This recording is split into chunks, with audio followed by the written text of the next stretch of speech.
dalam urusan bisnis misalnya, kita kehilangan omset, ya, maka pasti yang akan kita tanyakan itu tim dulu. Tim apa? Tim yang tugasnya untuk memarket produk kita. Kita tentunya akan mengevaluasi marketing, kan begitu marketingnya. Biasanya kan gitu. Si A biasanya menjual 100 pieces. Kenapa ya sekarang nurun jadi 50 pieces? Nah, kita evaluasi. Kira-kira apa? Di lapangannya bagaimana? Hambatannya seperti apa? Nah, lalu nanti kita akan tetapkan bagaimana tindakan atau kebijakan untuk meningkatkan hal tersebut. Misal, kalau hari ini marketing online-nya misal di Facebook, misal, kunaonnya Facebook? Nah, kenapa ya Facebook? Dulu itu sangat banyak konversi. Oh, hari ini di Facebook jarang ada konversi. Kenapa? Nah, cross check Facebooknya, teman-teman ya. Riset Facebooknya. Oh, ternyata kalau dulu sebelum misalnya marketplace bakar uang gitu, Facebook dulu itu posisinya trafficnya ada di posisi 3 atau 5 besar misalnya. Pertama misalnya Google, kemudian YouTube dan sebagainya. Facebook ada di 5 besar. Pantes ternyata banyak konversi di Facebook. Hari ini dievaluasi di riset, ternyata Facebook itu enggak masuk 10 besar.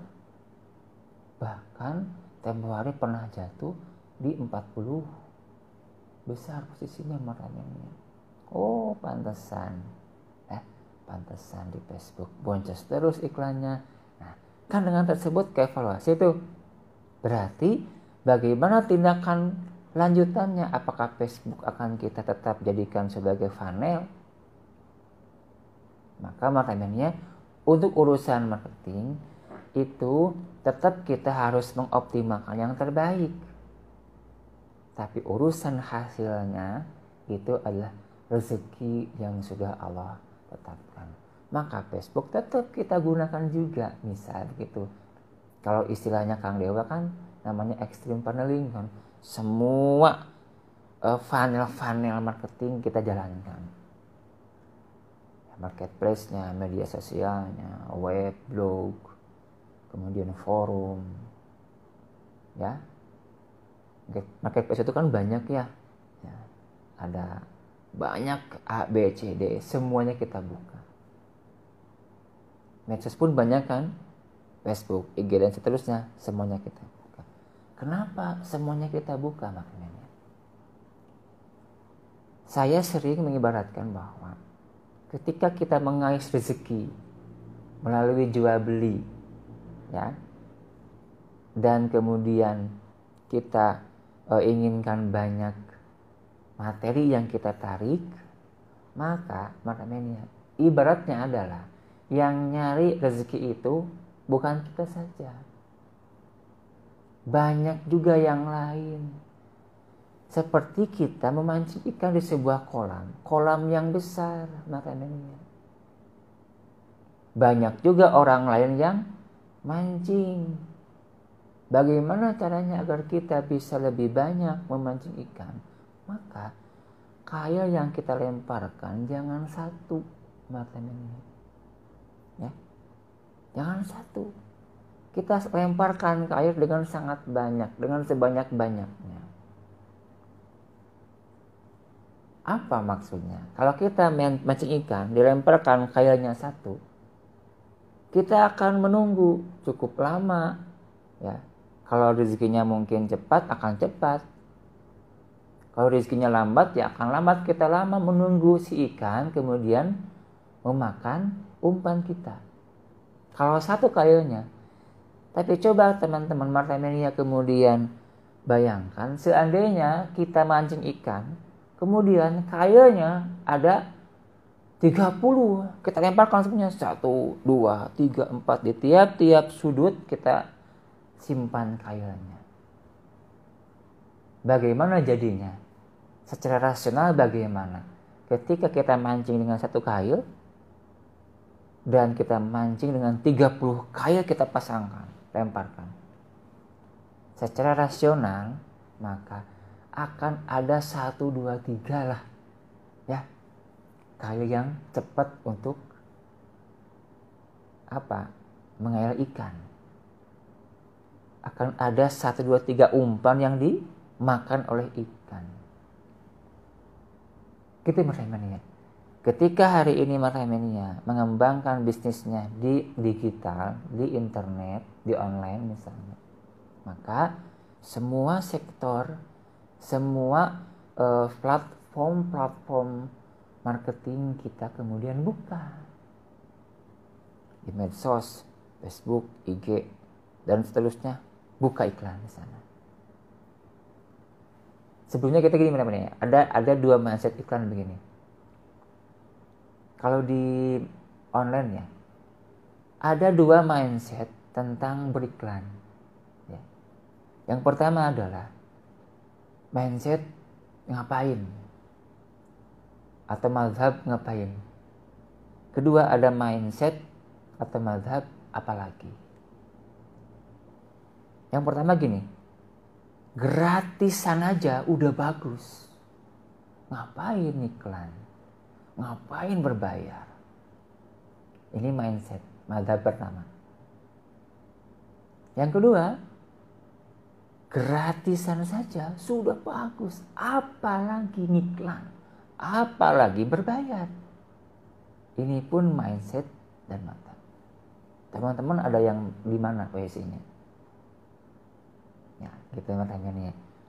Nah, jadi Facebook, IG, medsos buka. Blognya jangan cukup 1, banyakin blog sebagai jaring, buka.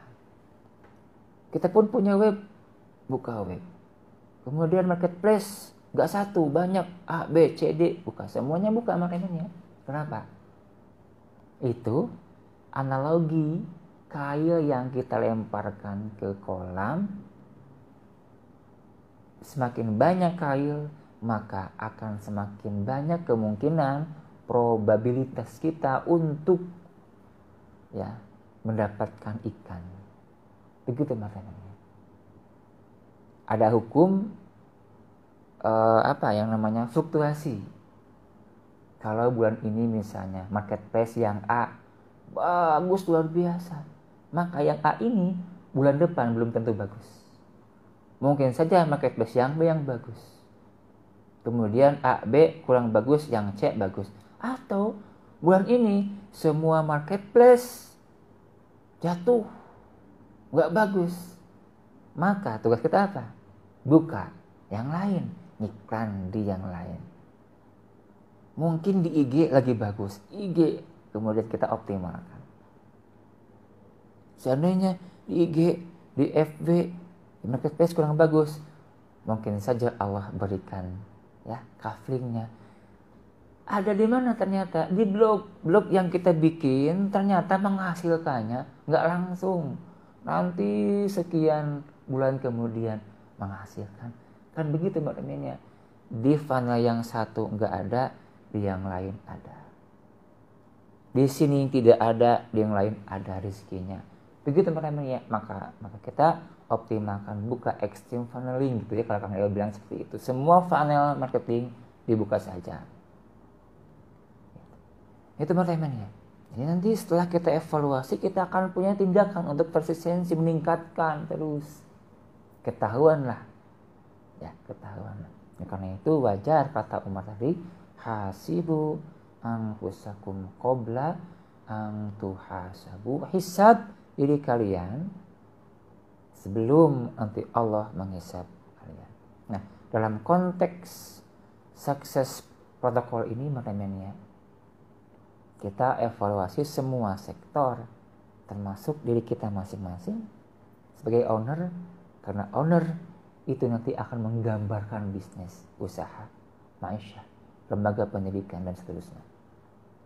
Maknanya adalah keberadaan hari ini, perusahaan kita, bisnis kita, dagang kita, lembaga pendidikan kita, pesantren kita, itu tergantung kitanya sebagai manusianya, sebagai man behind the gun.